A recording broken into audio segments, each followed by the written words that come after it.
सांस लेने में तकलीफ हो रही थी। इससे पहले भी 2 साल पहले उनको एम्स में ही भर्ती कराया गया था। उस वक्त भी उनको इन्फेक्शन हुआ था, काफी देर तक उनका इलाज चला था। पर इस वक्त बड़ी खबर यह है कि एम्स में भर्ती कराए जाने के बाद उनका इमरजेंसी वार्ड में उनका इलाज भी चल रहा था।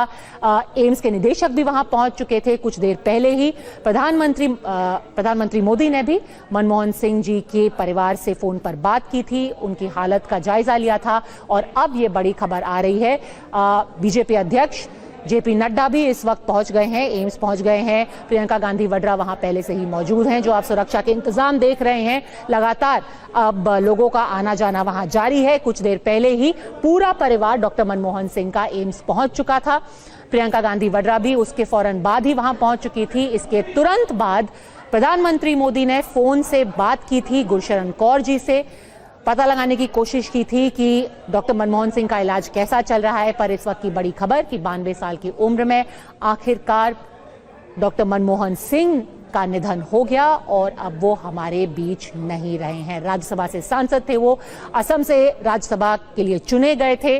पीवी नरसिम्हा राव की सरकार में वो वित्त मंत्री रहे थे और उस दौर में बहुत ज्यादा इकोनॉमिक रिफॉर्म्स का पूरा श्रेय उन्हीं को दिया जाता था। किस तरीके से उन्होंने लिबरलाइज किया था भारत की इकोनॉमी को, उसका पूरा श्रेय बार बार उन्हें दिया जाता था। और हाल फिलहाल में ही प्रधानमंत्री मोदी ने भी कहा था कि जिस तरीके से राज्यसभा के चुनाव में वोटिंग करने के लिए बेहद कमजोर हालात में व्हील चेयर पर बैठ करके डॉक्टर मनमोहन सिंह सदन में पहुंचे थे, ये दिखाता था कि किस तरीके से वो डेमोक्रेसी में विश्वास रखते थे, डेमोक्रेसी के प्रिंसिपल्स को ही अपहोल्ड करने के लिए वो अपना वोट डालने पहुंचे। इसके बावजूद कि वो बेहद कमजोर थे, बेहद बीमार चल रहे थे, अस्पताल में भी भर्ती कुछ देर पहले ही हुए थे, उनका ऑपरेशन भी, दिल की बीमारी से भी वो ग्रस्त थे, उनका ऑपरेशन भी हुआ था। और इस सब के बावजूद भी वो राज्यसभा चुनाव के लिए वोट डालने पहुंचे थे। बेहद बेहद दुखद क्षण पूरे देश के लिए। कुमार विक्रांत इस वक्त हमारे साथ जुड़ गए हैं। विक्रांत, सिर्फ कांग्रेस पार्टी के लिए ही नहीं, पूरे देश के लिए एक बहुत बड़ा लॉस। जी बिल्कुल, सबसे पहले रॉबर्ट वाड्रा ने ट्वीट किया और श्रद्धांजलि दी। उसके बाद ये हलचल तेज़ हो गई कि कहीं ना कहीं बुरी खबर हिंदुस्तान के लिए आने वाली है। और वो खबर अब लगता है सही है कि जैसे सलमान खुर्शीद, जो कि विदेश मंत्री रहे मनमोहन सिंह की सरकार में, उन्होंने भी ट्वीट कर दिया है। और महत्वपूर्ण बात यह है कि राहुल गांधी और मल्लिकार्जुन खड़गे यहाँ से कुछ ही देर में कोशिश की जा रही है कि जल्दी से जल्दी चार्टर विमान के जरिए वो दिल्ली पहुँच जाएँ। और उसके अलावा जो कांग्रेस के बाकी नेता हैं, यहाँ पर जो कल की जय बापू, जय भीम, जय संविधान रैली बेलगावी में होनी थी, उस रैली में जो बाकी नेता आए थे वो सारे जल्दी से जल्दी दिल्ली पहुंचने की कोशिश कर रहे हैं। और अब कल की रैली का कोई मायने नहीं है, वो रद्द हो चुकी है। तो ऐसे में मनमोहन सिंह जो शख्सियत है कांग्रेस पार्टी की, जिस तरीके से 1991 में जब हिंदुस्तान जिस स्थिति में था, अर्थव्यवस्था थी, उन्होंने उसको खोला, उदारीकरण लेकर आए। नरसिम्हा राव प्रधानमंत्री थे, वो वित्त मंत्री बने मनमोहन सिंह, और उसको संभाला और वित्त मंत्री के तौर पर सफल कार्यकाल उनका माना गया।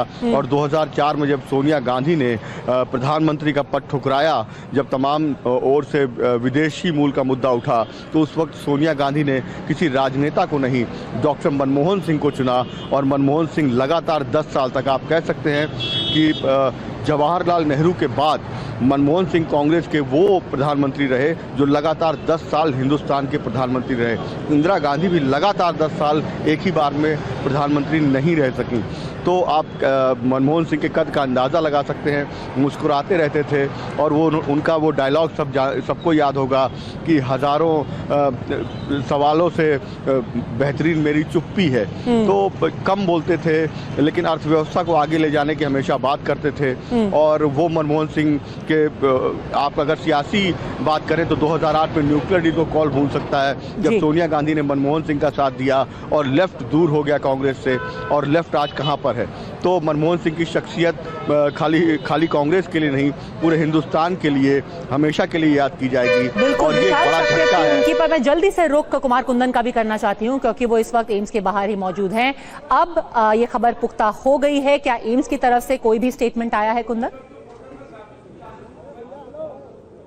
अभी तक कोई स्टेटमेंट नहीं आया है और जब तक एम्स से एक मेडिकल ऑफिशियल बुलेटिन का वेट किया जा रहा है। लेकिन मैं फिर कह रहा हूं, जिस तरीके से लोग आ रहे हैं, जिस तरीके से आला अधिकारी आ रहे हैं, आला नेता आ रहे हैं, अभी अभी जेपी नड्डा पहुंचे हैं। जेपी नड्डा जो केंद्रीय स्वास्थ्य मंत्री भी हैं और भारतीय जनता पार्टी के अध्यक्ष भी हैं, तो जेपी नड्डा अभी से बस 2 मिनट पहले पहुंचे हैं और कांग्रेस के साथ साथ भारतीय जनता पार्टी के लोगों का भी यहाँ पे आना शुरू हो गया है। तो ये इंगित करता है कि किसी भी तरह की कोई एक बड़ी अनहोनी की बात है।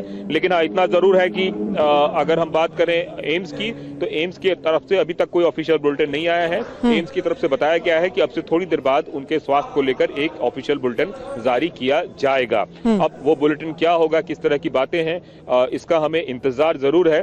लेकिन मैं फिर कह रहा हूं कि जिस तरीके से आला नेताओं का यहाँ पे आना जारी है, वो किसी अनहोनी का संकेत दे रही है। पद्मजा, बिल्कुल, क्योंकि आपने इतने करीब से डॉक्टर मनमोहन सिंह को देखा भी है, उनकी सरकार को भी कवर किया है। विक्रांत, आपने उनका एक जो स्टेटमेंट था वो तो उसका जिक्र किया, पर उनका एक और स्टेटमेंट था जब 2013 का वो वक्त था जब इतने सारे विवाद उठ रहे थे, तो डॉक्टर मनमोहन सिंह ने सिर्फ कुछ ही शब्द बोले थे। उन्होंने कहा था, हिस्ट्री विल जज मी।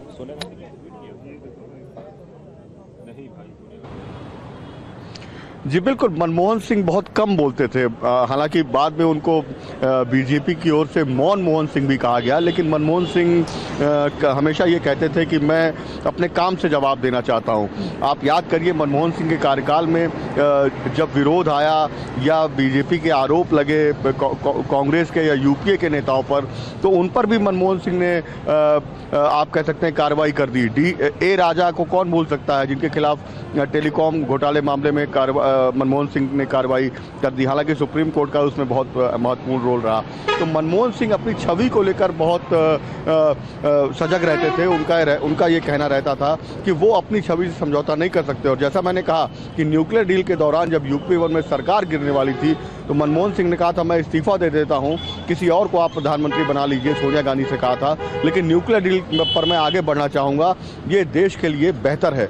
और ऐसे में सोनिया गांधी ने तमाम कांग्रेस के वरिष्ठ नेताओं की विचारों को दरकिनार करते हुए मनमोहन सिंह का साथ दिया था और लेफ्ट के साथ छोड़ जाने के बावजूद किसी तरह से जोड़ तोड़ करके कांग्रेस ने अपनी सरकार बचाई थी। हालांकि उस वक्त में संसद में नोट लहराए गए, तमाम तरह की बातें हुई, लेकिन जब मनमोहन सिंह के बारे में भले ही आप कहें